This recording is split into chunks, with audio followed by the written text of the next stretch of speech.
L'AS Saint-Etienne doit retrouver un petit peu de confiance après ces deux dernières défaites. C'était en coupe et en championnat, on le rappelle, hein, c'était aussi une défaite en coupe, c'était contre l'OGC Nice, 4-0. Celle-là, elle a pu peut-être faire mal aux têtes. On le sait que les Niçois sont en seconde ligne, une division en dessous. Et vous le voyez, les supporters stéphanois qui se sont déplacés donc, pour cette rencontre. 1000 places ont été vendues dans la tribune, il y en a eu un petit peu plus. Composition justement de l'AS Saint-Etienne avec un changement hein, par rapport à ce match contre le FC Nantes. On a une défense à 5 aujourd'hui.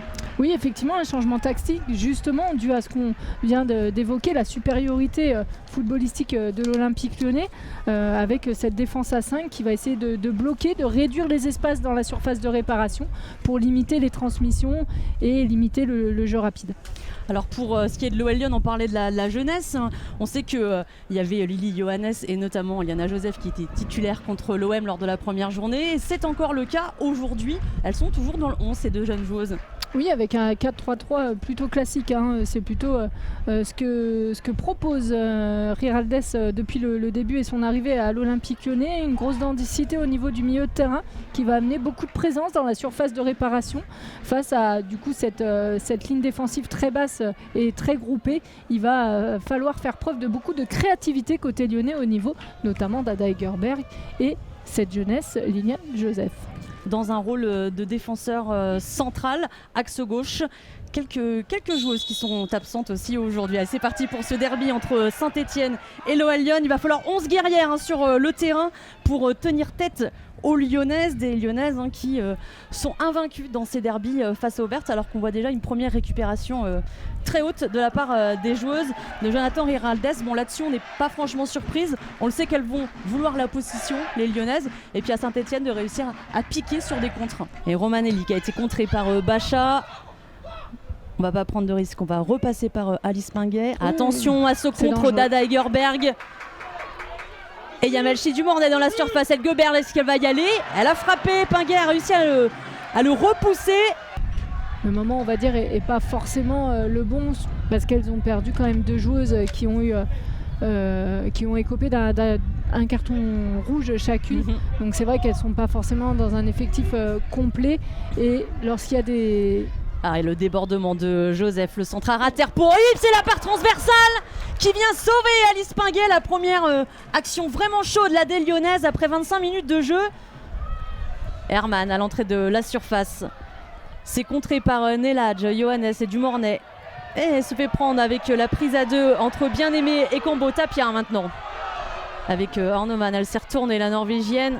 Et Tarsian qui a fait un bon retour. Tapia qui tente sa chance, pourquoi pas, c'est au-dessus. Est-ce de la justesse? Est-ce de la prise d'information ou du timing? En tout cas, il manque ce petit truc pour pouvoir avoir une réelle occasion en plus de la barre transversale. Ça va peut-être changer ici avec Yule Brandt à l'entrée de la surface. Le centre et l'arrêt d'Alice Pinguet. Là, cette fois, elle a eu à s'employer la gardienne stéphanoise. C'était un centre-tir en fait. Oui, en tout cas, d'où on est positionné, on aurait presque dit qu'il était rentrant ce centre. Johannes s'est retourné pour Bacha. La passe à l'intérieur pour Egerberg. Brandt, ça joue une touche de balle, ça va vite du côté de l'OL Lyon. Egerberg qui n'a pas bien repris ce ballon. Ah, c'est dommage. C'est dommage parce que les Lyonnaises, là, elles étaient sans marquage, hein, que ce soit... Et pourquoi pas le contre avec Herman dans la profondeur pour Arnoman face à Endler. Il aurait pu avoir un contre aussi favorable là. Tout à l'heure, le corner avait été une belle chose. Hein. On était chercher deuxième poteau pour remettre, mais on n'avait trouvé personne dans un second temps. Bacha, ce sera tiré au point de pénalty. La tête de Ips. Et cette fois c'est rentré pour Lindsay Ips qui vient lancer ce derby juste avant la pause. C'est dur pour les Stéphanoises, mais les Lyonnaises poussaient depuis le début de ce match. Ça fait 1-0 pour l'OL Lyon. On évoquait Selma Bacha hein, qui avait du mal à trouver hein, et avoir le juste milieu entre trop long, trop court. Ici c'est parfait sur la tête de Ips qui avait reculé, qui s'était démarqué. Et Saint-Etienne a tenu 40 minutes, mais a fini par céder sur ce coup de pied arrêté. Et c'est là où il faut être solide avant la mi-temps, bien garder les bonnes choses hein, qu'elles font, car encore une fois... Attention avec Arnoman dans la surface et l'arrêt d'Endler. Est-ce qu'il y aura une deuxième chance pour Arnoman? Non, ça va être au-dessus. En tout cas, la réaction est à saluer quand même des Stéphanoises. Il n'y aura pas d'arrêt de jeu sur cette première période. On va siffler tout de suite la pause. Donc dans ce derby entre Saint-Etienne et l'OL Lyon. L'OL Lyon qui mène 1-0, un but arrivé à la 40e minute.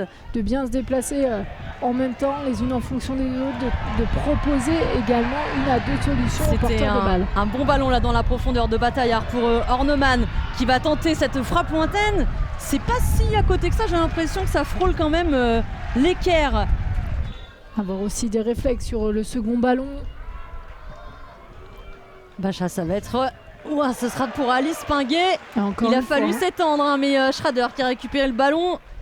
Et la tête là de Gajic pour le renvoyer. Ouais, en tout cas, côté lyonnais, on doit et on devrait se procurer beaucoup plus d'occasions. Yolo Brandt à l'entrée de la surface, elle va tenter la frappe, renvoyée, Katoto. Et on l'attendait, son premier but sous ses nouvelles couleurs à Marie-Antoinette Katoto. Il arrive sur ce derby face à l'AS Saint-Etienne à la 76e minute. Katoto qui trouve donc le chemin des filets et qui permet à l'OL Lyon de mener 2-0 alors qu'il reste à peine 15 minutes de jeu dans le temps réglementaire.